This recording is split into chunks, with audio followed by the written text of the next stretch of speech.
Jdai, it's not like conflict of interest, it's just, somebody just mentioned it for the, homeless one. Oh. You mean? Yeah, Mercy County, so that, I'm a good friend with a pastor of the church that has an apartment, but I'm not a member. You don't receive any nominal consideration, No. so No. I think you should be fine. I don't think it's a conflict, so. Yeah, I think you'd be all right. If you were receiving kickback from it, then.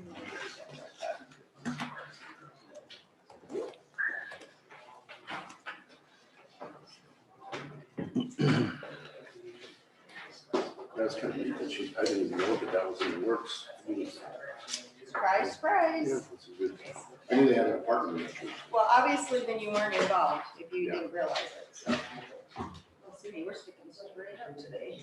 I noticed it last week when I started. Those students might just do that too.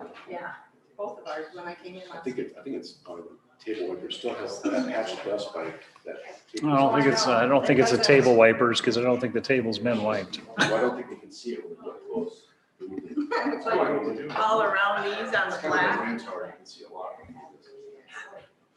kind of like the, whenever they come.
Good morning, everyone. It is 9 a.m. I am going to call the meeting of the Codington County Board of Commissioners to order. It is Tuesday, May 25th, 2021. We'll start with the Pledge of Allegiance, and Commissioner Van Duzen, would you lead us today, please? I pledge allegiance to the flag of the United States of America and to the republic for which it stands, one nation, under God, indivisible, with liberty and justice for all. Thank you. I would also mention, if you have a cell phone, if you could silence that, please. If you need to take a call, if you could step out and do so. And we are also streaming live on Codington.org. No, Codington County. County YouTube channel. Yeah. That's our web, Codington. Item number 2, call for public comment. If there are any individuals who would like to call in rather than coming in person, we will still allow that. The 2 numbers are 882-6248 and 882-6297. Those are items that are not on the agenda and for information only, and we will take those up during the open part of our meeting. Item number 3, conflict of interest items. Are there any on the agenda, fellow commissioners? No. Okay. Item number 4, action to approve the May 25th, 2021 agenda. So moved. I will also just add to that, we will move item number 13 up right behind under item number 5 this morning. So our state's attorney she has other things going on. So with that, So moved. motion by Van Duzen, second by Gable. All in favor, say aye. Aye. Opposed, that motion carries. Item number 5, action to approve the May 18th, 2021 minutes of the Board of Codington County Commissioners. Motion by Johnson, second by Gable. Any additions or corrections? Hearing none, all in favor say aye. Aye. Opposed? That motion carries. All right, we'll move right on then to item number 13, action to approve advertising and hiring of a part-time legal secretary in the state's attorney office to fill a vacancy. Good morning. Good morning. Becky. Thank you for taking this out of order. Yes. It should have reached clinic. Yep, you're fine. Push your mic on there, Becky. Ruth Swenson in our office has announced that she is going to retire. She started under Vince Foley just as a part-time fill-in. temporary, and we are now 4 state's attorneys later. Mhm. So she has announced her retirement.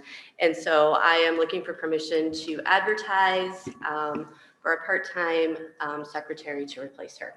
So moved. All right, motion Second. by Johnson, second by Van Duzen. Any other comments, questions? Hearing none, all in favor, say aye. Aye. Opposed? That motion carries. Thank you, Ruth, Thank you, for Becky. your time. All right, then we will move on to monthly reports, and we'll start with our emergency manager director, Jamie. And we have some feedback. I don't know if that one's Your too mic, loud. can you turn your mic down just a little bit? Good morning. Good morning, Jamie. Good morning. Well, I've jotted down some things on the activity going down in my office. Yeah, it's over there. Yeah, they're all turned up. Try- This was okay, it's just that. I think it's better now. Just keep talking so we can hear. Tess? There you go. I'll just start with mass vaccination events and our pandemic current situation. This month, we finished up with our last of our 4 mass vaccination events at the Extension Center since our last meeting. Our local healthcare providers have determined to handle on their own, moving forward with the newly announced and FDA approval of Pfizer vaccine for those 12 to 18-year-old criteria. And those are going to be provided this week, actually starting today at the school in 2 different sessions at our local Watertown school. And on June 15th, and they will do that, remaining ones, and I believe they are advertising now. I thought I heard an ad the other day on they will move forward with anybody who wants a COVID vaccine to stop in or make an appointment at the campus of Prairie Lakes Healthcare. So Heard that as well. as far as our COVID numbers are now fallen to some of their lowest numbers since last fall. The state showing as of Monday was 522 active cases with 56 hospitalized. There's been 2,004 deaths. I think 3 of those were added yesterday. So 2001, we're at 2004 statewide. And also showing 1 county as being the only substantial spread. 8 counties listed with no active cases. There's been 15 with moderate, and the remaining counties are all at minimal spread cases in the state if you follow along on their current websites. Codington County currently sitting at 24 active, 0 hospitalized, 82 deaths as of yesterday. Vaccination for the state is at roughly 346,000, being a total of 54% with 1 dose and a 48% of being a series complete with both doses. Our vaccination rate in our county is now at, Codington County vaccination is now at 1,283 first doses, 10,128 second doses, computing to roughly about 41% of our population. So things are on the bonus side on that situation with the pandemic.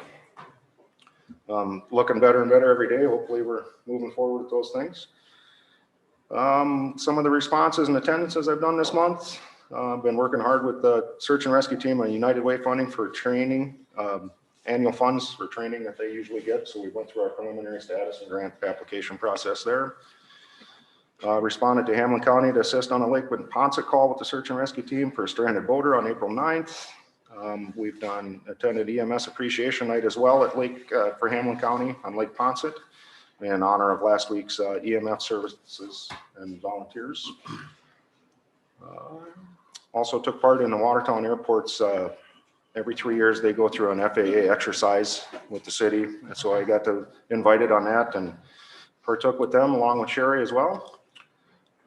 Last month, our county and city fire departments, from what I show on all of our call lists, shows about 7 grass fires were called out to and brought under control in a good timely response, nothing big or huge. We attended our county fire chief and search and rescue informational meeting only regarding text and voice paging services using technology via smart devices. So what we're doing there is we're going to end up losing our service out of Millbank Communications the end of June. So we're just I met with them and we're exploring some situations on our voice text pages that comes through on our smartphones. So everybody receives those. Typically I fund about $900 a year for that service. We're looking for a replacement. Very preliminary right now, but kind of going down that road, what's out there and available for us. And also attended last week Law Enforcement Advisory Board, which I'm part of for the hazmat response. So I'm on that board. I attended their year-end review for their program. Moving on to weather, our drought monitor remains unchanged And we have a moderate category today for a grassland fire danger due to some kind of low humidity, but we're gonna have some very windy conditions. Looks, things will be improving late tomorrow night. And we got some really good chances of rain again. Looks like Wednesday over the overnight hours and Thursday all day. Current monthly precip is sitting at about a little over 3/4 of inch, actually 7700s. We've had 4.63 inches of moisture since March 1st, and our departure from normal still sits at about an inch, 3600s, and roughly for the month about half an inch as of the March 1st reporting from what I've looked at. Other than that, not a lot. Like I said, we're mass vaccinations at the Extension Center have now ceased. Last Thursday was it, from around 4 until 8 o'clock. And so we won't be using that building anymore. I did have a call and a conversation with Steve, so we loosened those ties up. Any questions? Just, Madam Chair, so on the communications thing you mentioned with Millbank, what will be the impact? So is that, do you foresee any problems with getting that replaced, I guess? Not really. We're going to go down, do a 45-day trial with a, so what the county fire departments and the search and rescue team volunteers would have this as an additional service to their communication on the radio, just be pushed to their smart device, providing pinpoint GPS location, address, things like that. The 911 dispatch center can push out just a text only with just an address, but a lot of times what's happening is if they don't finish up with that call, it just gives a latitude and longitude marker as a push pin. And that's kind of a challenge sometimes. So we'll hear calls going out that they'll say, whose residence? Yeah. And if they have a name in those local county fire departments, they know where to go. Yeah. Rather than having to look at that. This would give them the availability of seeing not only that they've been toned out, it would give them the exact pinpoint address and a voice text behind it to listen to the call again.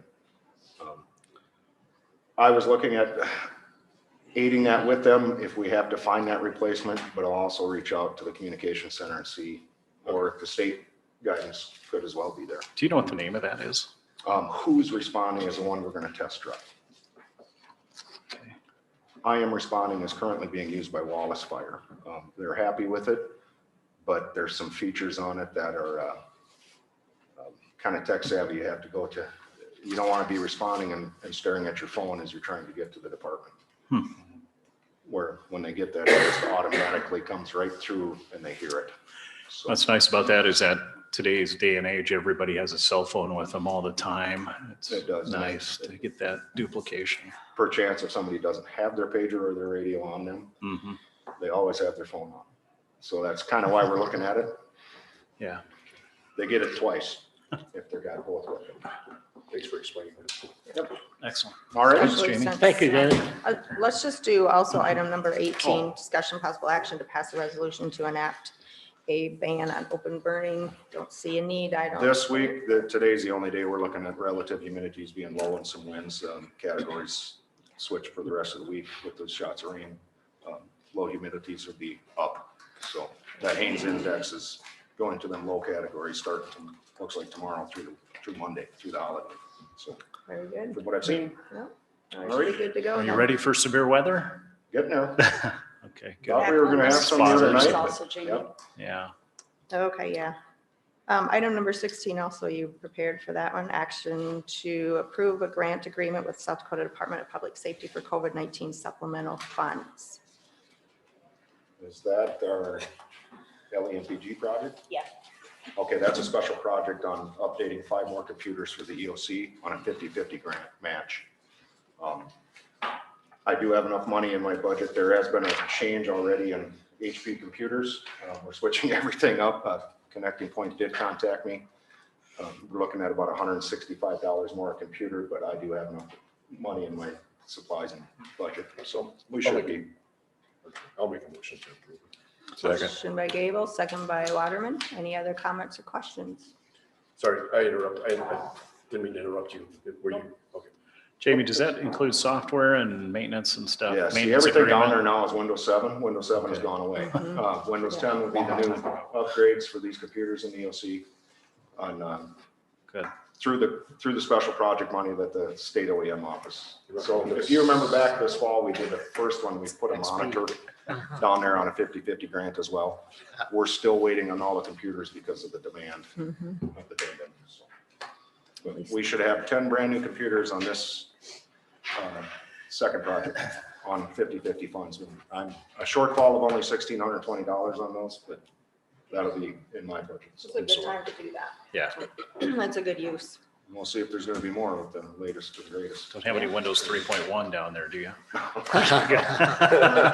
So, you know, in the last year and 5 months that I've been here, we've updated that with new phones, and now that thing will be pretty much up to date all the way across the board. Great. So, I finally got rid of my Commodore. yeah. Yeah, if you don't stay on top of it, it supersedes quick, so. All right, Fast. we need to vote on this, so all in favor, say aye. Aye. Opposed, that motion carries. Thank you much. Appreciate it. Thank you. Thanks, Jamie. All right, now we will move on to the sheriff's report with Brad.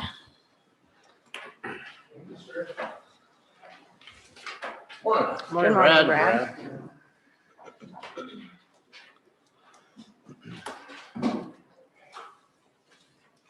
Thank you for the email last night. Yeah, I just happened to have them in my email. That's all you got. Perfect. Nice explanation yesterday, I think it was on the radio, the move over law, et cetera. Yep. Yep. So I thought it's come to home. I was mowing Sunday afternoon right along the road and you feel the wind. You can definitely feel the wind. What Charlie's kind of referencing here is in June here, we kind of partnered with Sheriff Borg and Sheriff Slaughterback and the Highway Patrol, and we're going to try to make some more awareness to the move over law. It is law that you have to move over for amber lights and stop for red flashing lights. So June is going to be our awareness month. We're going to make an emphasis to kind of really push hard on the move over law and make awareness on that. We have a couple dates that we have targeted as all three counties and the Highway Patrol are going to work this together and target that really hard those days to try to make some awareness as well. So make sure you see amber moving lights, make sure you slow down 20 miles an hour and get over in the lane next to you if you have the opportunity to do so. All right, we'll get started here. We'll start with the bank balance here. For the bank balance end of April 21 here was $14,168.68. If you jump on down, you'll see there's $24 in copy fees that were collected, $13,091.93 in sheriff's fees that were collected, and $575 in warrant fees collected, for a grand total of $13,690.93. And if you throw in our deposits for our checks here for $111.75, brings us back to the $589.50 for our balance. Yeah, jump to the next one. Lee's got it pulled up on the big screen there so we can all see. You'll see for the month of April here, the sheriff's office responded to 603 calls for service, cases and calls for service. That's up a little bit from March. You can see that summertime is starting to hit us, and it's right around the corner here. Accident reports completed. There was 13. There was 95 warrants that were served, 164 civil papers served, and 5,229 transport miles that were run across the countryside. If you scroll on down a little bit more, we'll see some of the jail activity.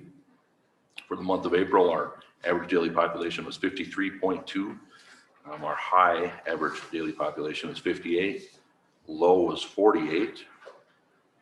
24/7 program on the Scram bracelet. We had 22 people on the Scram, 36 people in twice daily PBTs, 41 people on the twice weekly UAs, and 6 people on the sweat patch for a grand total of 105 people on the 24/7 program. And 215 bookings for the month of April. See, that stays kind of consistent there. Talking about some jail numbers here. Actually, this morning we were at 77 inmates. Yesterday we were at 74. So they have been kind of creeping up more and more. Hopefully today with court, we can hopefully get rid of some and kind of ease those numbers a little bit. Those numbers have been slowly creeping up here. So.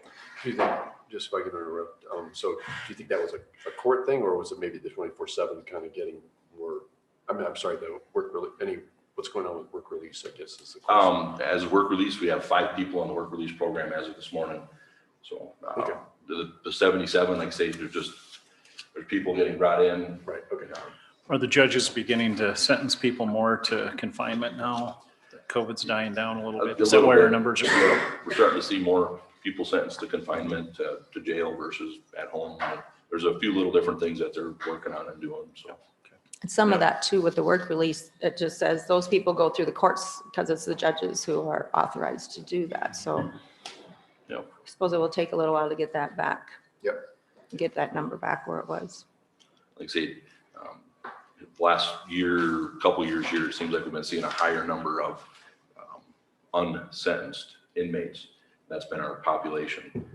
5, 10, 15 years ago, it used to be the other way around, where you'd have sentenced inmates in our facility. Well, now that's been kind of changing around, and seems like there's a lot more that have been unsentenced that are hanging out in our population. Just off the top of my head here, probably 90% of those are unsentenced. They're still going through the court process.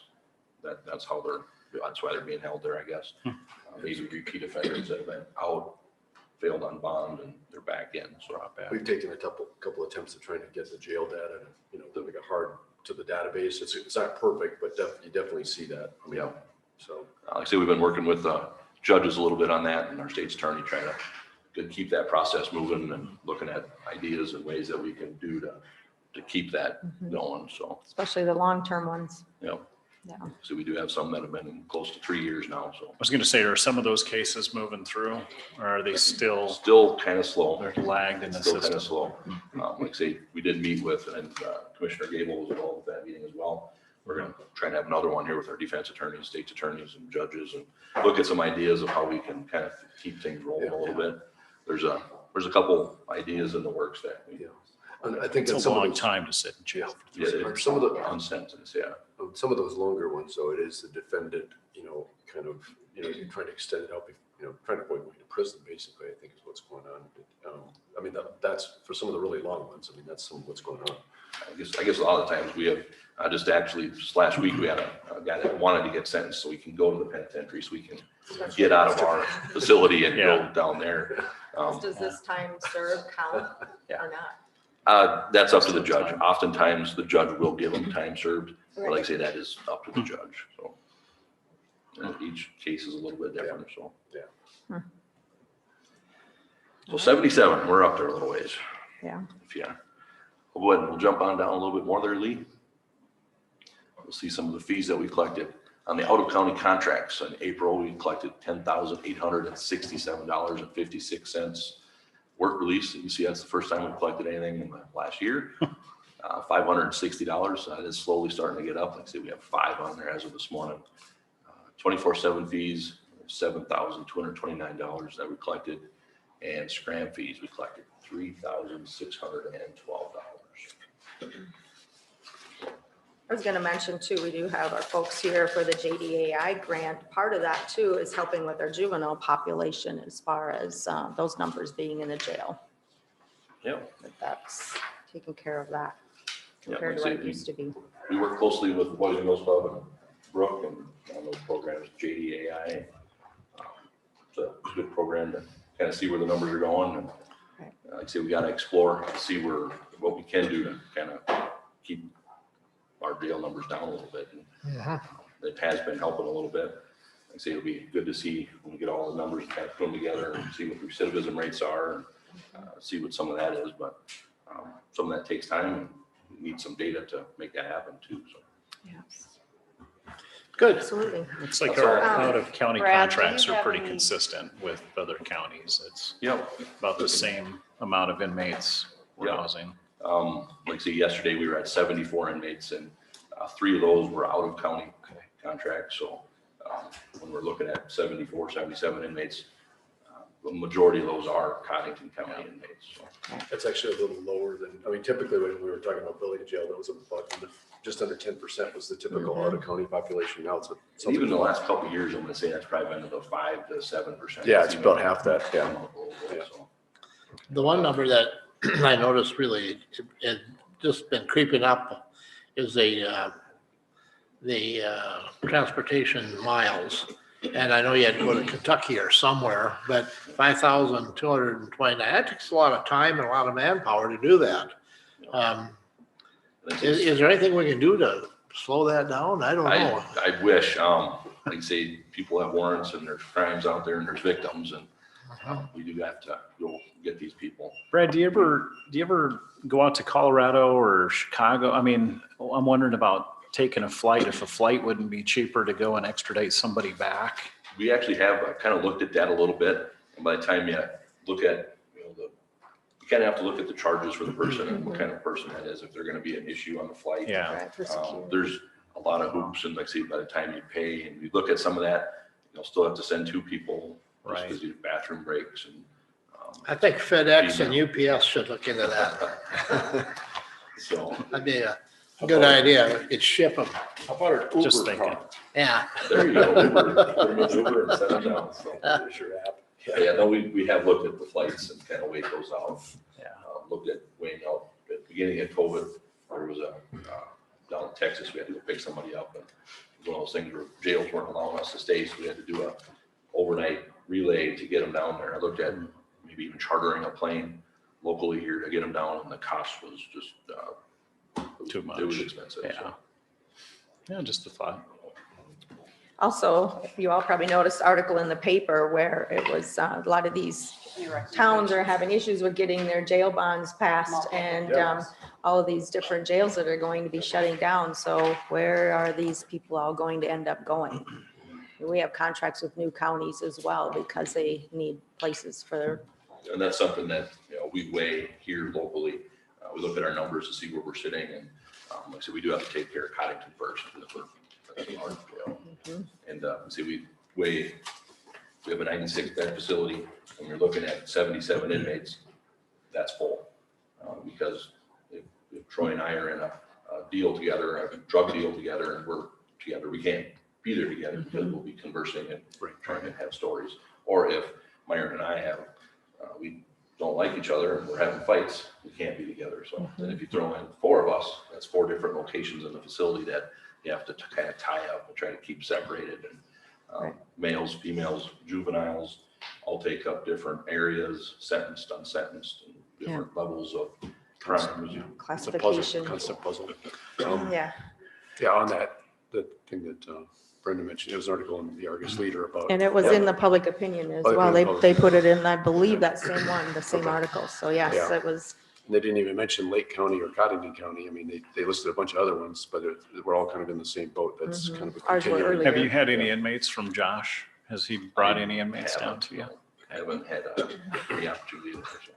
Okay, All right. all right. Thanks. Any other questions? Did Brad look at the list? Okay, because item number 7 is action to approve malt beverage license renewals. Cindy, you want to give us a little? These are the on-off sale malt beverage licenses that are renewed each year at this time. We have 3 license holders. Assistant Wapaton Sioux Tribe doing business as Dakota Sioux Casino, David Bludorn doing business as the Rooster Bar, and W.J. Schmidt Enterprise doing business as South Fork Lounge. The license is $300 annually. 150 of that stays with the county. 150 goes to the Department of Revenue. Any issues with any of those? No issues on that. So. All right, motion by Johnson. Second. Second by Van Duzen, because you guys just did a check on different businesses, so. Yeah, we just did alcohol compliance checks with the city and in the county, and we had one in the county that was failed, but. Who controls the liquor license to the town west of Watertown? Over in Henry. Municipality. If it's in town, That's a municipality. Okay. All right, Great. Thank you. any other questions? Not, all in favor, say aye. Aye. Opposed, that motion carries. All right, let's move on then to item number 8, action to approve a notice to bidders for Hall Road Repair Project. And I'll have Rick come forward and give us an update. We did have a meeting yesterday with Tyler Wilhelm and gave us some information on what it looks like going forward.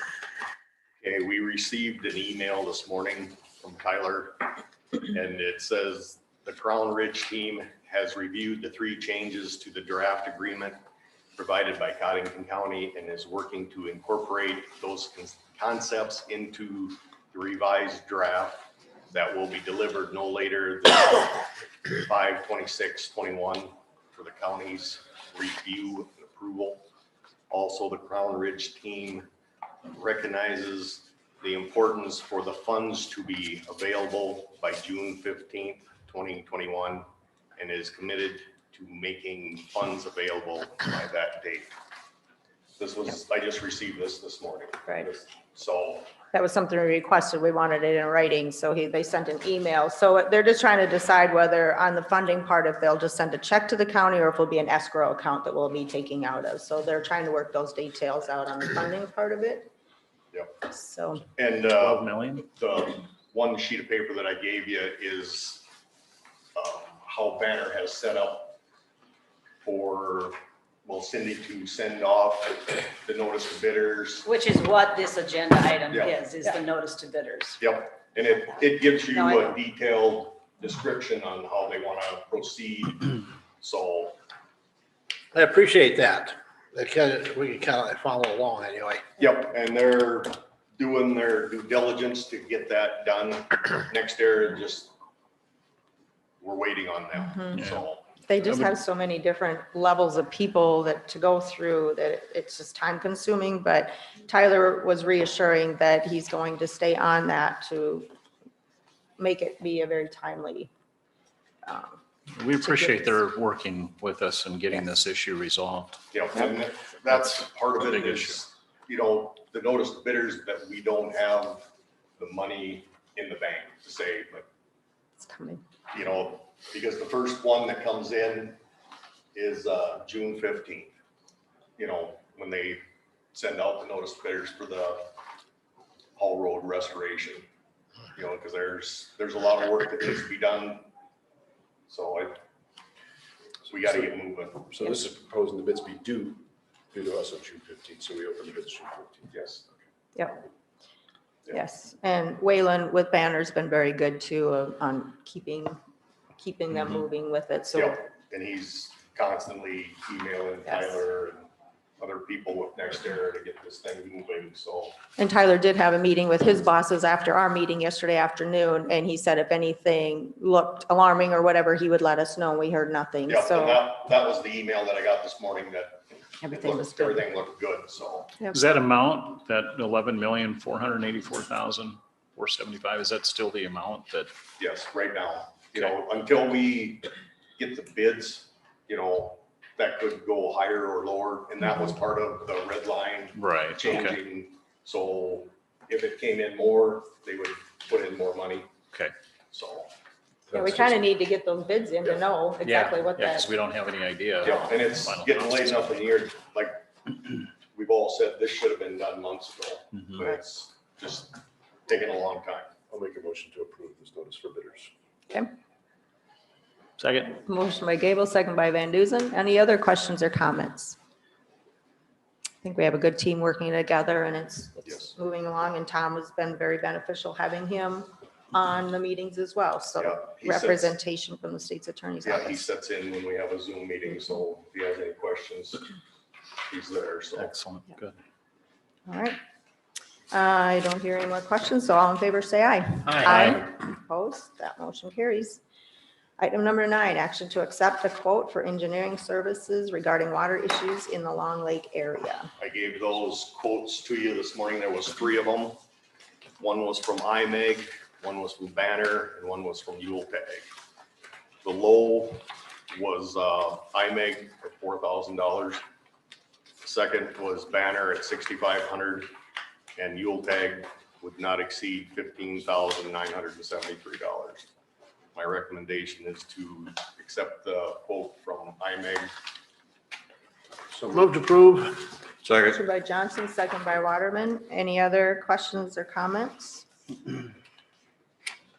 Hearing So none. just, can you explain for the public what this is for, just so we understand, just so Okay, it has to do with the. We had it road on permit or- last week is when we Yeah, had I all was that asking for, information. like, Yeah. explain in case. This whatever. is to take elevations of the county road 8, 10, 6, and 23 over by Long Lake, Stink, Blythe, and to give us an elevation of what we're gonna have to raise the road, if the road's high enough, or if we've gotta raise it 2 feet, because we have 3 residents that live in that area that we have to maintain to keep them out. So they can get out, I should say. So it's, yeah. But they have to be able to get back and forth. So if we have to raise the road, that's something that we'll have to do later on this summer, because currently everything is at least 4 feet out of the water. So if we have a bad winter, we could be underwater again, so, or get one of those big rains that nobody wants. But that's basically what it is in a nutshell. All right. Any other questions, comments? Hearing none, all in favor, say aye. Aye. Opposed, that motion carries.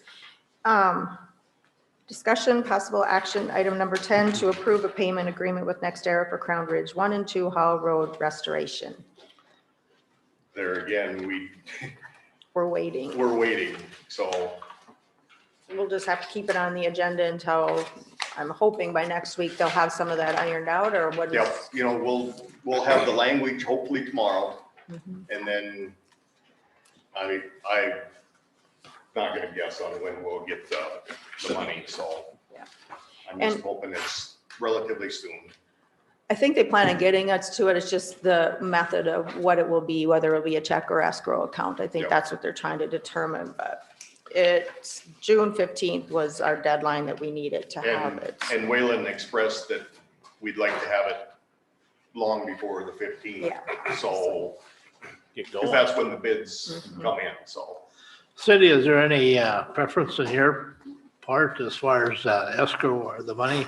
I don't think we have a choice. We don't have a choice. I mean, think so. but you could put in How your, we get the money? What do you mean, how we get? I mean, whether it's put into escrow or we get the actual cash. We have to be, I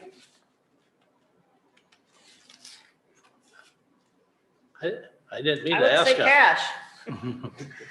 I would say I think, cash. didn't Dual County have an escrow account with them? That I'm not sure. I am not sure. How they- Okay, well, I mean, what is the benefit of escrow? We can draw it out whenever we need it. So basically, I think they would hold it, but if we need it, we could draw it out, which would then go into the general fund or the road and bridge, whatever fund it would be, is how I'm kind of understanding that. Yeah, and see, when I talked to Rod Fortin with legislative audit, he said it could be put into the road and bridge fund, but we, you know, that's something we'll have to work out. Have that conversation with Tyler. It so. depends on how your contractor wants to be paid. You know, how accessible, how soon can the money come from escrow to our cash? Yeah, we can ask that question with Tyler and maybe talk to Waylon and he can put an email out to him with that. How does that work? While they're working on this, so then, Or maybe an initial transfer of a certain amount that will, get us through the first few payments anyway. I mean, right, because when they start the Yeah. job, do they? You might just require- snoop around, ask Dual County if they are doing It seems like anything. they had an escrow, but I could be wrong on that. Yeah, I'm not sure. Jamie's not there anymore, so Yeah, when they had road damage But- from. could call the auditor's office down there and see if how they did that. Okay. Okay, and then we can get a hold of Waylon and be in touch with Tyler. Yep.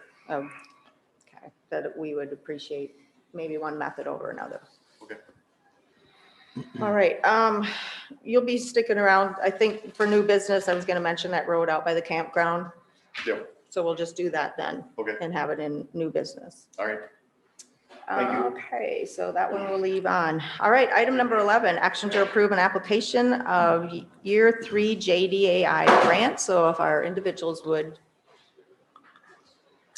fill us Morning in. again. Introduce yourself, please, and then Good morning. My name is Louis Canfield, Director of Operations with the Boys and Girls Club. morning. Good morning, Liz Christensen. Oh, Let's turn that down just a little. down. There you go. I'm the Executive Director at the Boys and Girls Club. And first of all, we just would like to thank the county commissioners for allowing the Boys and Girls Club to be the lead agency in executing the county's youth diversion programs. It's truly a great collaboration that we have with so many county partners. And I just want this group to know that we've really been, our county has really been kind of a pioneer in forging the path with a lot of our juvenile diversion services here on a statewide level. So it's been exciting to see what we have, completed this first 2 years, and now we are getting ready for year 3. So today we are gaining the commission's approval to apply for a 3rd-year renewal from the Department of Corrections, and it's called an Alternatives to Detention Support Subgrant. The total Do you want amount, to introduce your We third? thought we let her. Oh, good. Yeah, Sorry. Okay. This is Brooke Reedburn. She is our Jdai diversion coordinator. So she's been with us for a couple of years, just about. And so she's available just for wanna get her on the questions as well. As far if you want to ask any data specific questions, she can certainly fill us in. But we do want to talk about just briefly the grants. This year's funding request is $72,199, which is a little bit lower than the previous year. And now this is the 3rd and final year of the grant. I just want to be clear that we cannot ask for funding from the state after this year, starting on June 1st through the end of July of 2022. And the reason it's a little bit lower is we're trying to get creative and strategize ways to sustain the program. Obviously, we love the program. We think it's beneficial to the county. We feel that there's a lot of support from this end, and I know Judge Means and others in the county would agree. But I also want to be very clear that we don't have a clear funding plan for the future after a year from now. We pulled out about 5% of Brooke's salary because we have another grant that fits the program that she's able to teach some diversion classes. So that'll help a little bit. I understand it's not 5% of a salary is not major. But we do need to at some point have some discussions. We'd love to have some discussions with this group and see if we can figure out a way to fund this program a year from now. To the tune of around that $70,000 annually. And then I stated that we, just based on the Department of Corrections conversations, our intention was to try to request funding again from the Department of Corrections, but they did verify that we are unable to request funding a year from now. So we are going to enter our final year as long as the commissioners approve the application. And then we hope to have more discussions in the near future about funding. Just a quick question. Are you going to need a letter of endorsement from the commissioners as well? Or, I did ask for one from Brenda. Did you see that email from last week? We can I probably missed that Well, one. talk Yeah. later. then Yeah. I'll make a motion to authorize this grant application and to write a letter of recommendation to go with the grant package. Second. All right, we got a motion by Gable, second by Johnson. Any other discussions, comments, questions? Yeah, just to let people know what this is. So that kind of the thing that seemed to really work with this, why this is working so well, is we're able to combine kind of that JDAI, just the Juvenile Detention Alternative Initiative, along with all the diversion stuff that we were trying to do mostly through teen court in the past. And what's going on because of Brooke, that this program allows us to hire, who this program allows us to hire, we don't have to go full meal deal to the teen court option, and we're able to increase the options for diversion. And so we see that in the diversion numbers. I mean, that's going up dramatically. I mean, what do we? It's about 4 times the amount of cases that we're seeing compared to when we were just running teen court. Yeah. So it's a significant load off of the state's attorney's office. I don't have numbers or how many dollars we saved the state's attorney's office, but like I said, on a good year, we'd see maybe 20 cases in teen court, where now we're going to see about 80 cases that go right to Tom Burns's office and they get passed directly to Brooke. Or in many cases, we have pre-arrest diversion, which means it doesn't even have to go to Tom Burns' office. Officers can write a ticket and go directly to Brooke. She can give them the diversion that she feels is appropriate, and then get them on their way. So that's kind of why this is working so well. I mean, we're kind of in the process of crunching the data to see exactly what the impact is. And we're starting to talk about things with recidivism, how much of these guys are showing up again. But for the most part, it seems to be a real success story because now that the juvenile doesn't have to go right to teen court. That's not the only option we have, and that's kind of a heavy duty option for some offenses. So this allows us with some smaller options where you know, kind of a nip it in the bud, kind of look at things. So just so people understand what we're talking about here. And the Boys and Girls Club, I don't know what we do without this. I think we need to begin not negotiations, but discussions on how we're going to fund this next year, Continue. as soon as possible, so that we can Because I keep know this you're in going. your budget Yeah. cycle. I mean, So- if this ends a year from now, so we'd have to think about half of a year. 2022, right? Yeah, so maybe that's something maybe the follow-up discussions we start working on what that amount should be, so we can at least talk about it. Yeah. So that would be something you would want to include with your budget request this year. Okay. I would say That's the way to do it. to put that in there. Okay. Yeah, I see the email. It came to my Gmail, so I did not see that. Oh, okay. So Sorry about that. Did I send it to the wrong? we have the Codington one now, Okay. so I'll get you the updated. I've already sent our club request budget to Cindy last week, I think. So should I just do a Does that need to supplemental be amended? or amend it for, Just send me a cover letter and I'll add it to. okay, Or cover letter, backup, whatever you have. okay, And I will, I can put it Add it on in the there. same form. okay. Okay, and we'll get this letter of support to you. Yes, ASAP. sounds good. This is not actually due in until June 4th. So this was the approval process and we're at a final draft and now we'll just need to get a couple signatures. We have 3 or 4 letters of support and some other documents that we'll attach with data and whatnot. The review board meets on June 15th. It's a fairly quickly turnaround time. They'll usually have an answer within a couple days of that after they meet on June 15th. And just to note a couple of new things that we're adding for this year, which are kind of exciting components. One of them is Restorative Justice, and that's kind of a new platform that Brooke and Lewis have been getting a lot of training on to bring into the county. And then a second component is adding what we are calling county resource homes. That is going to be kind of the vision of a place where a youth could stay overnight if they're not safe to, go back to their own home. And obviously if the, jail is not the right environment for them to stay as a juvenile.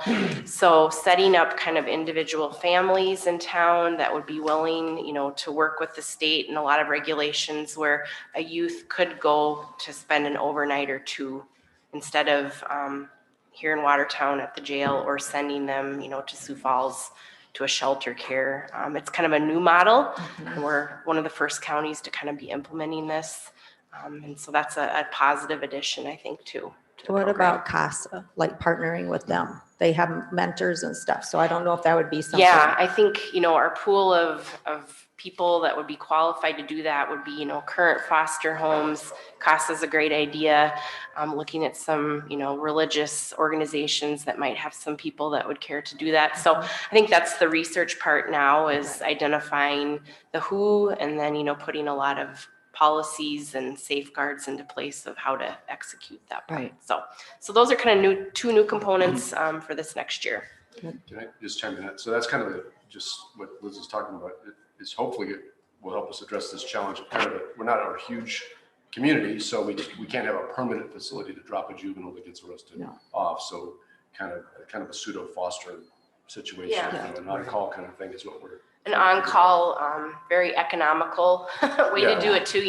There would be some kind of reimbursement or some kind of stipend that home that people would receive, to house that juvenile. But, also a little bit of risk that's brought into their home too. So people might not be, jumping up and down to do it. But I think that there will be some folks that will be interested. So we'll add CASA onto our CASA would be, possible recruitment list of people. It's a great idea.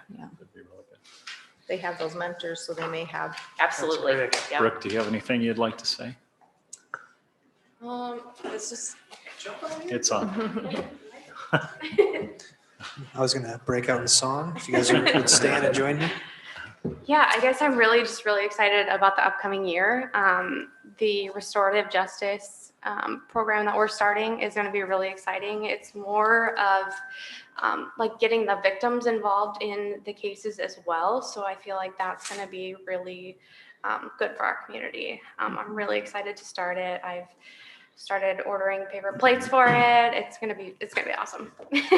Well, we know it's a lot of work and we appreciate everything that you're doing. This is a very important program, so thank you. Absolutely. Get these youth on the right track. Yeah. Early on, that's It's key. helping us out in the county. I think the efficiencies that we've seen with the program, it just fits so well with the club, with what we're already doing with youth development.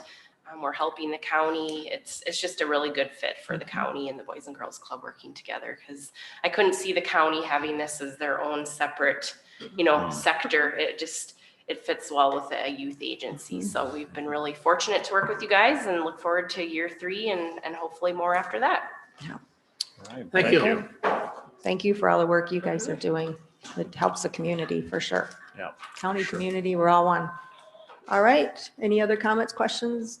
If we don't correct this problem when they're young, we'll be Yes. correcting it later. And it's And going to then cost maybe us a lot more money. More expensive. Yes, Right, and it's so- harder to correct it later. Appreciate it. All right, I think we're ready to vote.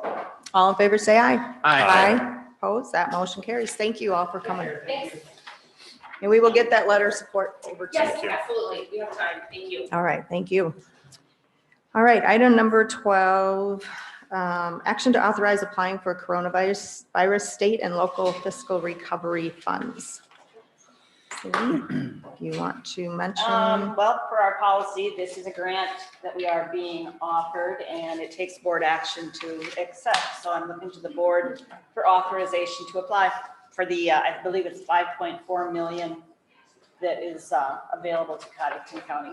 So moved. Second. Motion by Van Dusen, second by Gable, and with that, I guess then we'll have to try to figure out what exactly those funds can be used for. So that'll be the next process, and I think that still is an ongoing discussion. Mhm. And we're getting some, I mean, NACO and the First Planning District are helping us a little bit. Yes. Trying to We'll understand. want to chime in with that first district as well to help. Well, try to and then, navigate this it. board is going to be the one that's responsible Yes. for how these funds are spent. So we need to make sure we are not spending it on something that's not allowed, because down the road, Pay we it could back. get hit up for repayment. The if it's first not- district will provide they will guidance help. for us on Yes. that. Yeah, they'll Yes. help get, Yes. they sent an email for guidance, because yes, we do not want to repay this. We will get audited. And I will mention that there are a number of counties who are actually considering not going after this funding. Maybe some of the smaller ones that just don't have the need for it, but I have seen some emails among county auditors that some counties are actually considering not applying for it due to Do we have a need for it? the liability. Well, I think we can probably use our sheriff's. Frankly, I don't know what, until we know what we can use it for. I think some of the things that are, I mean, there is a lot of ability to use it within the community. It doesn't have to necessarily just be used by a county entity. And Correct. so but the issue is, we're kind of in a time crunch to accept it. At the same time, we're going to have to figure out, work out some kind of a program for making use of this. Yes, And and then, it still needs to be tied to COVID. There'll be Yeah. some kind of Yeah. application Yeah. process, I'm assuming. Yeah, and there are, I was reading through some of the guidance. So one of our legislators provided that to us, so because he gets a lot of it from his legislative channels. And, there is some flexibility, but it can be somewhat indirectly related, but it's still always related to COVID. So, and it's not just, you can't just go around like building stuff or doing. They probably don't want you to get creative. No, it's Okay. supposed Not to, too it could be creative, no. infrastructure, and like water projects, but also you can do some remodels, but no new construction. I believe Right, that was like- some of the wording that I And seen no, so far. no so. roads or stuff like, nothing like Correct. that. Yeah. So. So we will be very careful, and whatever we don't spend, we'll go back, and that's fine. We want to make sure we only use it on the things that we know it can be, so. All right, with that then, all in favor, say aye. Aye.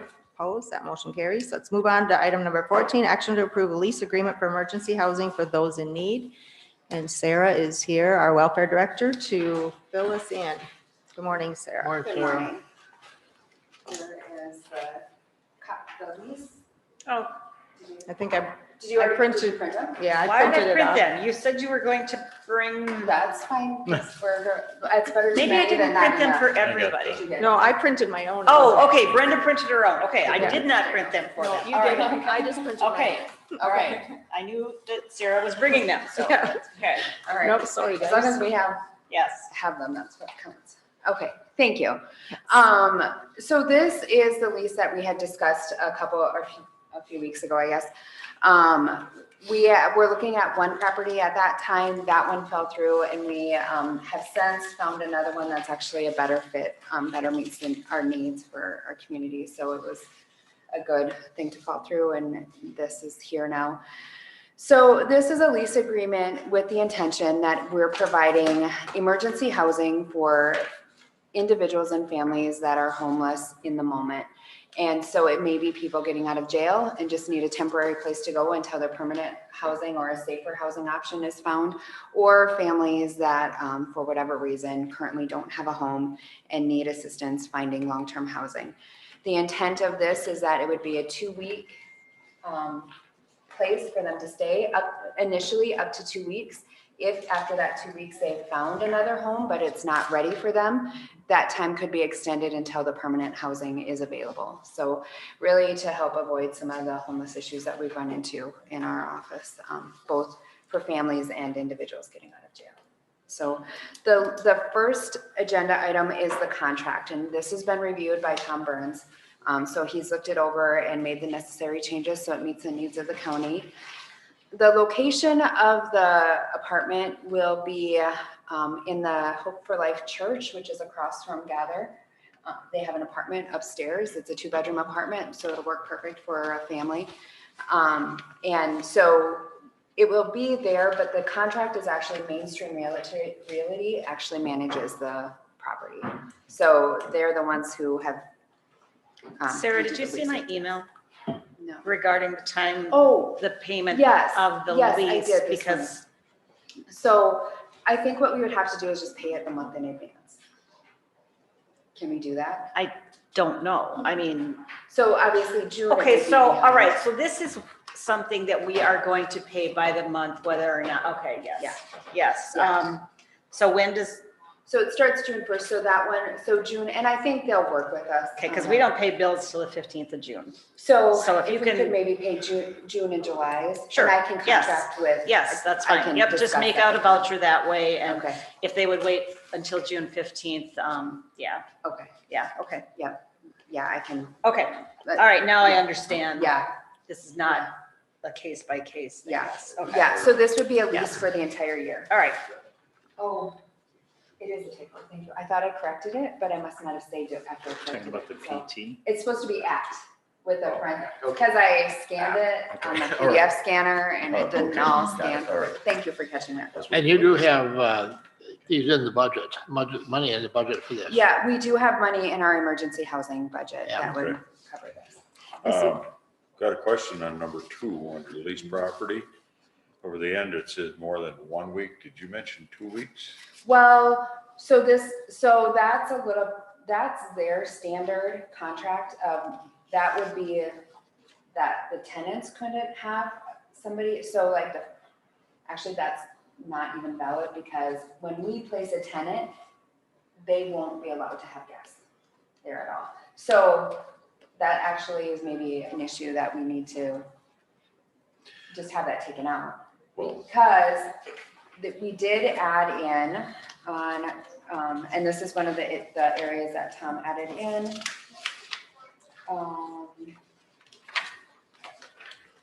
If I can remember where, number 25. The tenant shall use the premises as temporary housing for indigent or needy persons. The person's house shall be allowed to occupy the premise only as their own residence. The persons housed are not tenants of the landlord or subtenants of the tenant. Their occupation of the premise is strictly at the sufferance of the tenant, which is the county. The tenant shall not assign this lease or sublet the premise other than as provided in this paragraph. So which means that, it kind of supersedes yeah, paragraph 2. Yeah, I see that now. yeah, So that's this is boilerplate. so maybe, so I may need to talk to them about just removing number 2 because that really won't be an issue in 25 Mhm. addresses that. There was somewhere in here and I'm not finding it where it said something about when they move out, to clean the carpet. So if this is gonna be temporary, that would seem a little bit extreme to be cleaning those carpets every single time So that somebody would goes in probably- and out. Number 14. Yeah, I That would be when we're done with the lease.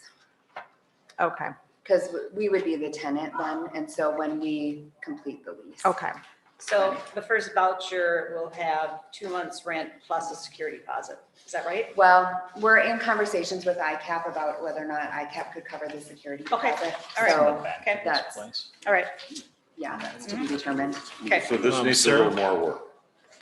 Do we just need to take out number 2 and put the parentheses in line number 6? Is there, I'm sorry, say that again? Oh, yeah. take out number 2 and put the parentheses after act in number 6? Yeah, just change the U to a quotation mark. Or that's what I meant. Yeah. Yeah. Yeah. Is that address, is that in this concrete building here that I'm looking at? It used to be an old church. Yep. Yeah, it's It a is a church now. church. It's It is a It's church. church now, okay. Mhm. It's Yep, it's inside. upstairs. Yeah, Okay. it's upstairs. So the access to it is on the side of the building. I need my directions on the north side of the building. Okay. There's a door. Yeah. Yeah. North side. So are we comfortable approving this? So with those two those two edits, yeah. So we can do it under that. If those things are changed, we'd approve it with those changes. I guess I'll make a motion to approve with it. So it's that, with that type of correction, number 6 and striking number 2. Okay, how do you want me to word this motion? When, Good question. Okay, let's think about it. when numbers, Tell me. Is it, do we need to do this week? Is it or can we make these changes and put it on for next week? I mean, how timely? We can, the lease commences at 12 o'clock Yeah. noon on June 1st. Can right, we Get it which done? is next Tuesday. Yeah. June so 1st is on the 2nd. It would just be much cleaner if we had the final Yeah. copy, and I realize these are maybe not huge Technical. Just make Yeah. a- Yeah, things, it's kind of but hard it is hard to put it in the motion. yes. That I can understand. Because then next Yeah. Tuesday is the 1st. Yeah. So I guess if, How about if we just make these changes and have them initial it? can we do that? I'm totally, yeah, How do we, How do we put that in motion? I don't put that in. Make, Okay. have who But say- initial it? Main Street, or, Would that be, Well, your motion could include The those changes. Okay. in your the motion. two changes, Let's work we'll on this. approve Let's try it this again. under the, okay, Cindy. I need somebody to voice what the change is. I'm Strike motion number changes. 2 I would make a in the motion. minutes is not going to mean a lot. Yeah, I would. Of the, yeah. Okay, so. striking line, the word 1 from number 2 does not mean a lot. removing item number 2 and adding quotation marks after act in number 6. Okay. Maybe so you the need to quotation mention- marks is just a That's a typo. It's Just a literally typo. It's just a typo. Item number Okay. 2, I maybe. don't know that that even needs to be Okay. addressed, to tell you the So truth. you probably need to So mention what, I'll say, striking item number 2, no guests of the Yeah. tenant may act, so I'll just spell that I was out gonna in say, yeah, minutes. put down Yeah, what, We're not That- gonna that put this big- whole lease Mhm. agreement. Eliminate in number minutes. 2. yeah, but then specify what number 2 is, because Yes, I down the will. road, nobody will know what I number will. 2 Okay. was, so. All right, okay, I can do that. And then anything needs to happen with the date. We're okay with the date as far as payment? Are you okay going forward? Or does that need to be We will spelled out? work around it if Okay. they're not agreeable to waiting until the 15th. Okay. Yeah, That they, being said- they've been very agreeable. Okay, there, I'll yeah. second the motion. That being said, Okay, did Lee make the motion then? Yes. or- I did, and Okay, then We Lee did made- make she the worded it motion. for me. Okay, Lee's got the motion, Johnson seconded it. Do we have any other discussion? Hearing none, all in favor, say aye. Thank Opposed? you. All Thank you right, very much. now we have the memorandum. Okay, so the Yes, second paper or staple is the memorandum of understanding between Codington County and Brothers and Sisters Behind Bars, because that's the intention of this whole project, that it's the partnership between Brothers and Sisters Behind Bars that we discussed with Stacy. So this is the memorandum of understanding. Again, this went through Tom Burns, and And so he made the edits and adjustments and indicated it should really just be the memorandum of understanding versus a contract with them. I also have included for your reference, the emergency housing contract. You might not have that. I don't have that probably. And that is really just for informational purposes. That's so that you can see, that's what the clients will sign when they stay in the home. And so this is what Brothers and Sisters Behind Bars in the county has agreed to, the expectations of clients staying in the apartment. They do that somewhat with their transitional housing as well, Yeah. so. Yeah, and it was done previously when Sarah had the other emergency options available too. She had a similar contract. So with this, someone will be watching over this. There will be case management with these individuals to make sure that nothing happens to this apartment. Yep, and that is the ICAP partnership. Amy, through the ICAP office, will be providing case management at least 3 times a week, a minimum of 3 times a week, potentially daily. So that there's somebody on site in the apartment. So you need a motion to approve this memorandum of understanding that we're gonna get $100. Yep. Move. Second. Motion by Johnson, second by Van Duzen. Any other comments, questions? So it's kind of nice that they kind of offset our rent with that $100 a month, so that's kind of nice. That lowers our amount. Yes. Not totally, but. All right. Yeah, it just compensates a little bit. Any other comments, questions? Hearing none, all in favor, say aye. Aye. Aye. Aye. Opposed? That motion carries. Thank you very much. All right. Thank you. We Good job. Thank you. now- Thank you, Sarah. Sarah. That's taken a little bit of work to get that all put together. Yeah, it's good though. It's a good thing. Yes, it is. There's definitely a need.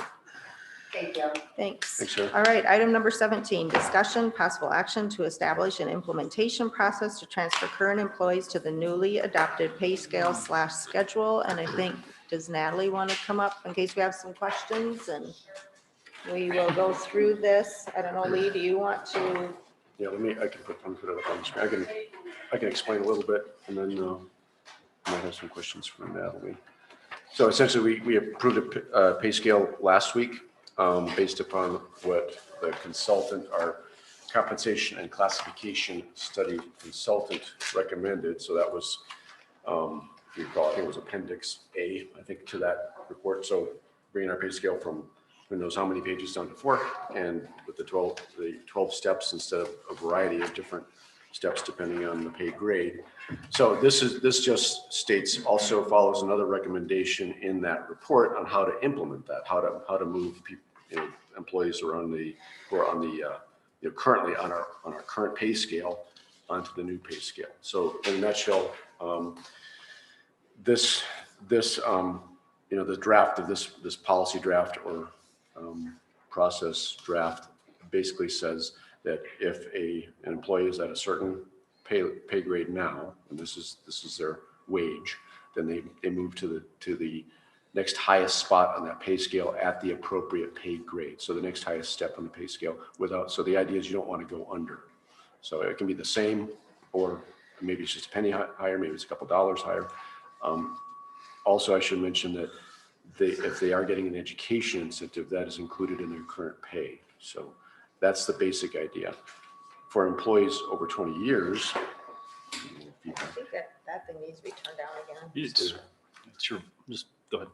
Yeah, well, for employees over 20 years, basically the same idea. However, if they end up under step 4, so this is, the idea is that, an employee that's been here for a while, over 20 years, you don't necessarily want them to end up at step 1. So if they end up below step 4, then the process will be to, applying that principle that I just stated, then the process would be to add 2 steps, but without taking them over step 4. So you can see the examples in the parentheses there. So if they're at step 1, if you apply the rule and on the new pay scale, they happen to be at step 1, then they would go to step 3. So you'd add the 2 steps. If they end up at step 2 or step 3, then they'd go to step 4. Okay, did I get that right? You got it. Okay. 4 is as high as they will go. Yeah, 4 would be as high, unless that's where unless they just applying the previous rationale, they may come out higher. Yeah, they might come out higher than step 4, and that's okay too. It's just a way to make sure that employees with a lot of tenure don't end up, at step 1. That's basically what that does. let's see, educational incentives, because the new pay scale accounts for educational incentives, because we did all those position questionnaires to figure out what are the educational requirements for any particular position. That's already incorporated in. So what this process proposes is to discontinue that.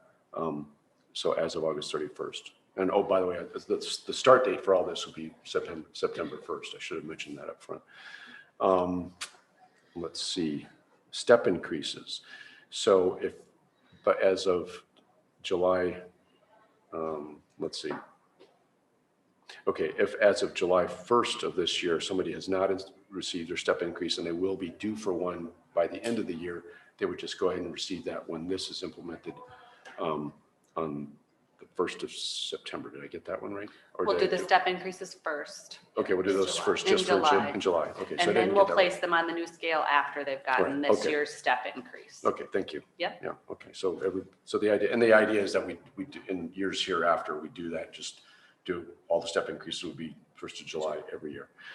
And then COLA increases, as we always do, if we decide to do a COLA increase and realize, just so people know, we are also, increasing the pay scale overall. So that's probably going to factor into our decision, but COLA increases would occur effective the 1st of each year, just like they do now. And then it also outlines an appeal process, which is outlined in the consultant's packet. And also there's even an appeal form that goes with it. And so I won't put that on the screen, but basically if you want to outline that, Natalie, and it's basically if somebody thinks that their position is at the wrong pay grade. Yep, they'll be able to appeal two things, their job title, their new job title, or their pay grade classification. And they believe it's because something was filled out incorrectly on the position questionnaire, something was omitted. They forgot to include something that they do that's a key part of their job, and they can go through the appeal process. And I'll work with myself and then Dr. McGrath, the consultant, and those will have a response. I think you put all back by August 10th. For Do those dates look reasonable? Yes. Okay. So basically the due date for appeals is June 18th. Right. So, all right, that's. Just to clarify, the September 1 pay increases, wherever the employee is on the old scale, it will be less the 10 cents incentive. Is that correct? The payroll resolution is set up with just the base pay. It does not include the 10 cents incentive because not everybody qualifies for it. So say my employee is on step 11 of the old pay scale, but she's getting a 10-cent incentive. Currently, her increase will be based on what the pay scale says and not what she's currently. What she's currently making. So we'll say. But that includes the 10-cent incentive, so. So everybody will get placed on the scale at their current rate, even if it includes the incentive. Okay. So if you have somebody that's base is $12.50, they get a 12.6 or 10-cent incentive, so now they're at $12.60. They'll be placed on the scale at $12.60. Do you want to add we could add a sentence on here that says. Well, no, I mean, if you want. We tried to make it clear, maybe it's not. If there's Yeah, a better way to clarify it. Well, just to say that we didn't no, say. it just says we didn't say closest that. to their pay as of August 31st. So Yeah, so that. that I wanted to clarify Yeah. if the that pay in there. was- So, okay, So- that is what their pay is as of August Yes. 31st, but it does include the 10-cent incentive. Yes. So, all right, no, I don't think you need to add anything to Okay. it. So that's my motion, is to approve that process. Would you read that back? You have it in front of you, You have a please. copy, don't you? Mike? Yeah. You have a copy. Everybody's laughing but And, singing. and we do need to note, this is only for non-union Yeah, employees, it which is it does non-union say employees. at the Yeah, it top says that here. at the top. It's Yes, for non-union okay. employees, so. Yes. So you should have a copy of that in your file, if not. Yeah. Here you go, you can just take one. I printed one off. I've got an extra one if you want. I don't think I got that one. My question is, do you want this included Yeah. I do. within the body of the minutes? I think it would, yeah, I think it would. I think it would need to be. Yeah. Was the appeal So it's that you effective, might yeah. not over there. All right, So- is, did you send this out in a Word document? It's a Word It document. was, okay, all right, Very- okay. So that's my motion, is to approve that Plan to plan implement. to implement the new Codington County pay scale, which we approved last week for non-union employees. I'll second the motion. All right, we got a motion by Gable, second by Van Duzen. Do we have any other questions or comments that anyone has? So this is just the next step in the process. You know, we did the pay scale, now we have to have a plan to implement it. Yeah, what our implementation plan is and dates. So, and then the next thing on the right, assuming we approve this, the next thing on the horizon, well, two things, union negotiations, and then also dealing with the appeals after that. And I will also work with the department heads on all the step increase forms and Cindy's office and stuff on that to make sure we get. Yeah, that's gonna be Yeah. fun. Get Yeah. everybody in the right place. Yes. Have we ever resolved, or not really resolved, but have we ever come to a consensus on new hires? You know, where do we start you? Yeah, there is a recommendation from the consultants in the report on that as Okay. well. And we probably need to put that on the agenda to Would that be a vote as well. Personnel policy thing? Yeah. Okay. With So it'll be an update personnel with the policy rest of, changed. Mhm, when we're doing that handbook. Yes. But it's something. That sure we need helped. to- Yeah, we'll have to have that done by the time we implement the new. Yes, yeah. Yeah. Good Might be a question. separate I'll make a issue. note. Another Yeah. thing on the horizon. Yep. All right, so we have a motion and a second. Any other comments, questions? I think I'll have you call the roll. Gable, Aye. Waterman, Aye. Johnson, Aye. Van Duzen, Aye. Hanson. Aye. That's 5 in favor. All right, that motion carries in. We got our implementation plan in place, so very good.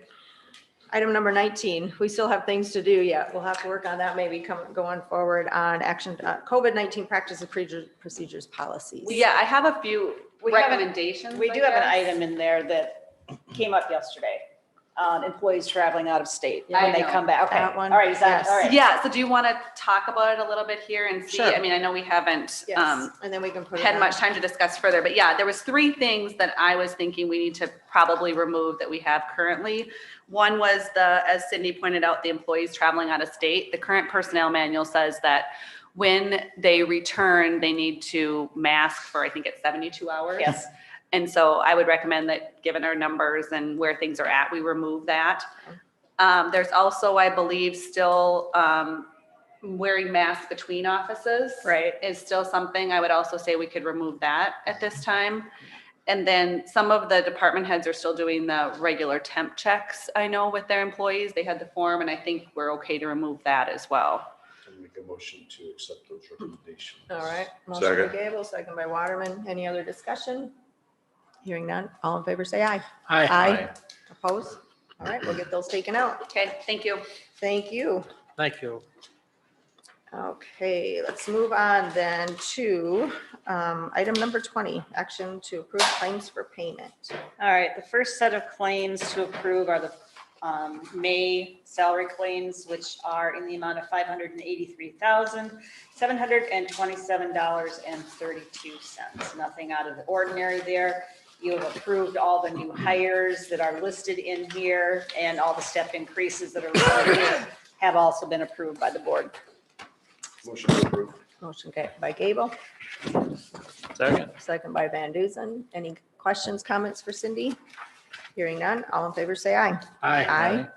Opposed? That motion carries. We have a few other. Yep, we have a few of our end of the month claims for our credit card usage. First one is to Great Western Bank Visa, $58.48 for supplies for the extension office. Great Western Bank Visa, $215.96 for the highway department, NACE registration.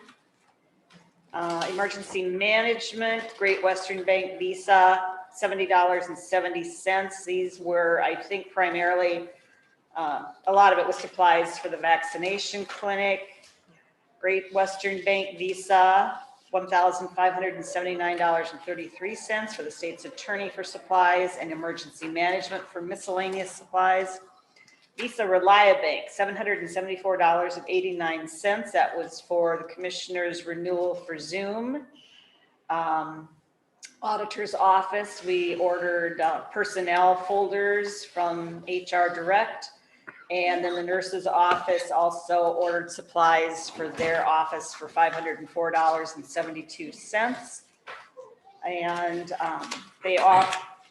they used, it was an account specifically for the type of supplies they need to hand out to clients.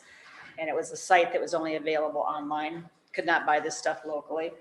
The other is Visa Reliabank, $1,487.24 for the sheriff and county jail for travel. Watertown City Finance Office, $22,890.88, and that was for the March 911 surcharge collections that we It's really paid. behind. Motion to approve. Motion by Gable. Do I have a second? I'll second. Second by Johnson. Any other comments or questions? Hearing none, all in favor, say aye. Aye. Opposed, that motion carries. Personnel changes. Okay. I have several of those. First one is Ashley Lindner in the treasurer's office. The treasurer wants to promote her to second deputy due to additional assigned duties. That would be step 7, $19.56 per hour. She's currently a clerk at step 8, $19.25 per hour. Amalia Barrientos is having a change in position at the detention center. She was a correctional officer. She's now the criminal support coordinator, taking the place of someone who left that position recently. She'll go to step 6, $20.04 per hour plus 20 cents an hour bilingual pay. Jordan Jensen is a part-time correctioner's office. He's added to our pool of part-timers. There are no benefits in this position. Step 1, $18.44 an hour. Levi Sauter has also been hired as a part-time corrections officer. Step 1, $18.44 per hour. The same thing with him. There are no benefits in that position. They are just added to the pool of part-timers. So moved. Motion by Waterman, second by Gable. Any other questions, comments? Hearing none, all in favor say aye. Aye. Opposed, that motion carries. Item number 23, action to approve travel requests. Couple of those. First one is the Director of Equalization Office. And their training is not until September, but if they don't register and get their classes booked now, they may not be able to get into the classes that they need for their annual South Dakota Assessing Officers School. That is for the Director of Equalization, the assessing staff, and the database coordinator. Second one is the Weed and Pest Department, Facilities Manager Steve Molengrath, 2021 Spring Noxious and Native Plant Tour. I believe he touched on that last week. And then the Highway Department, the Highway Superintendent, the annual summer meeting, and an executive board meeting also. Motion to approve. Motion by Gable, Second. second by Van Duzen. Any comments, questions? Question on the Director of Equalization. Yes, Is that the whole office? Is there anybody here? the 3 front office clerks and office manager will remain on staff as So the they office- are right now. The office will be open. Yes, yes, yep. Thank you. Any other comments or questions? Hearing none, all in favor say aye. Aye. Opposed, that motion carries. Item number 24, public notices, could be a quorum of commissioners. Anyone have anything that they can think of? I went through and I did not see anything. We do have drug court graduation coming up on Friday. Friday. So if anybody plans to attend that. I can't I remember what think time they're it is. offering Zoom as well. It to is. see It's that. going to be on the UJS Yeah. website. So Oh, yeah, can't just remember. seeing 10 that o'clock or something. email. 11. I was gonna pull that up, actually. I think that might have been my, well, anyways, yeah, 10, I've got any it. other? Are you, see if I can pull it up here. Can't remember who sent that out. Well, we can move on, and then when we find the time, we can fill that in. Is there any old business to discuss? 10 a.m. Friday, May 28th. Okay, it is 10 a.m. All right, and there is a Zoom option, so. All right, new business. The only new business, I have something that if Rick would want to come up, we were approached by the DOT. Just want to bring the rest of you up to date. I also did attend the ICAP board meeting, and they had, for the VITA program, and that's where they help individuals with their income tax, they did a total of 905 returns. So there is a good amount of people Good that take turnout. advantage of that. So that's good. And that new ERA, COVID impact dollars, that will also be affecting our welfare, but that's still in the works as well. And the first one, they needed to have COVID impact. The second one may not need COVID impact, that they'll be able to help with rental assistance. So that is still in the works. Anyway, Rick, do you want to let them know which road we were approached by the DOT? This is, it's still called 139, 100 or 450th Avenue, right on the west side of the new campground that's going in by Compesta Lodge. For Highway 20. Yep, comes off Highway 20 down to North Lake Drive. There's roughly half to 3/4 of a mile there. The state is looking to get rid of that. I know a few years ago, they tried to eliminate the whole road. But now with the campground there, they would like the county or the city to take it over. And I don't see any benefit for the county to take it over. So. Well, that North and South Lake Road or Drive is city road. That's city roads now, isn't it? Yes, that is on North Lake Drive, the city, but this stretch going You're north. talking about going is north. state Yeah. road. Down by the state. Compesta 7-Up sign. Yep, when you come off the curve, when you're coming from the north on State Highway 20, instead of going around the second curve, you go straight off that. Right. It would be a good, That's a lot. good city road. I think so too. Yeah, most of that So, property is annexed into the Fiscal city, and that's line. kind of where we left it, but just wanted It's to right make there. sure the rest of you were That's okay the- with that. that's We the really road have that no connects interest in back. taking that over, so. So it's. It's just kind of something that doesn't fit with what we have. Right. Yes, No. absolutely. It was nice that they asked us and gave us that opportunity, if it would be something, that would be to our benefit. So we appreciate that, but we just figured too, it really wasn't going to be. Is that going to affect this is private, and I understand that, but is that going to affect the entrance into the campground, the new campground there?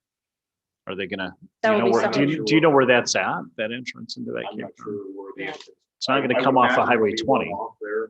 They have two entrances to that campground off Highway 20.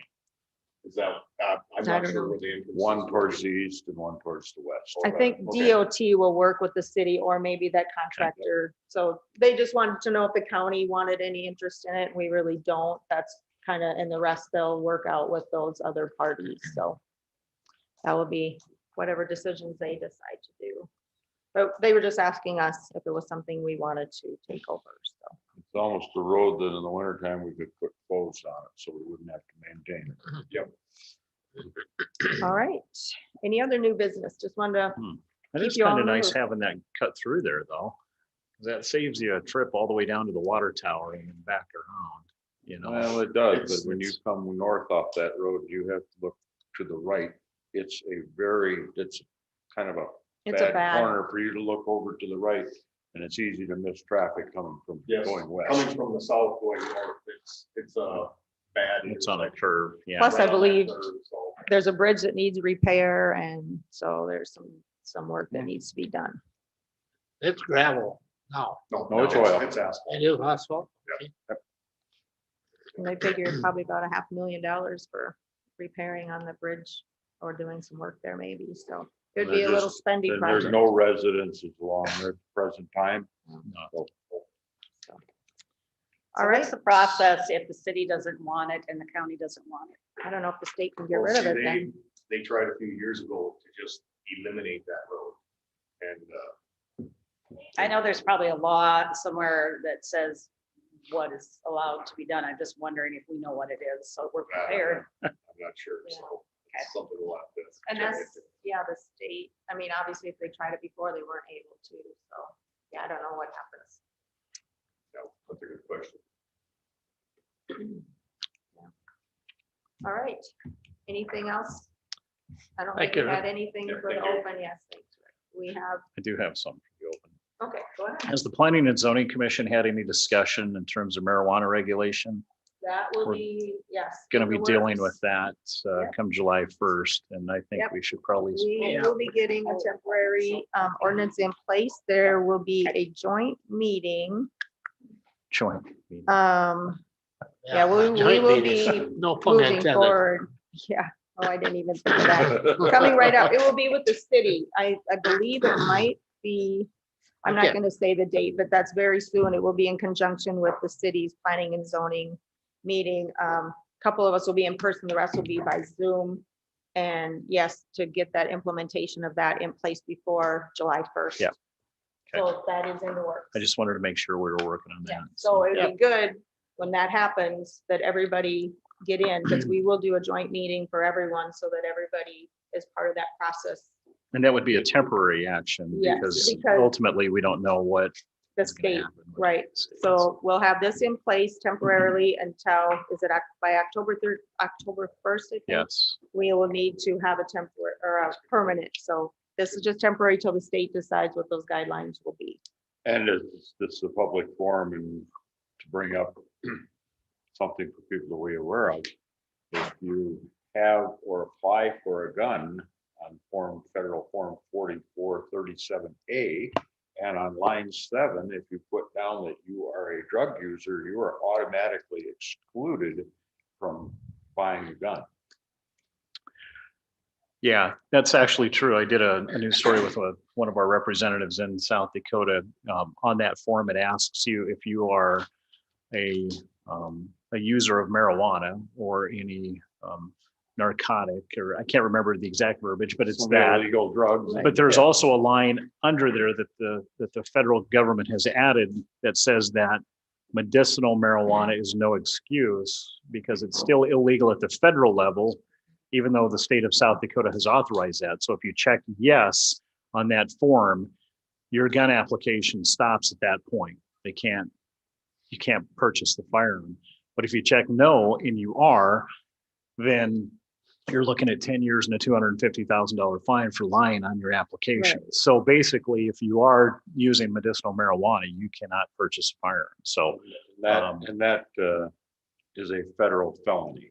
Well, and that's what I was kind of wondering, how many people are going to accurately fill that out and then, end up, mhm. so, And yeah. So just so people are aware of that, Right. if you go get your medical card, you're not going to be able to purchase a firearm. So just be aware of that. So. All right, very good. Anything else for the open?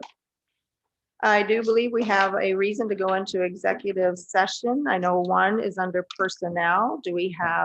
I have another one under contract matters. Any others? Hearing none, all in favor, say aye. Aye. Aye. Opposed? And there will be no action coming out on anything. Thank you for coming. Have a good Sorry, week. who made the motion? Oh, okay, hold it. Maybe we did. We just voted. My bad. Sorry. Okay, I need a motion. I was I think- writing, so I yeah. wasn't sure. I just asked her, I'll yeah. make a motion. Motion by Gable. Second. I'll second it. Second by Johnson. Okay.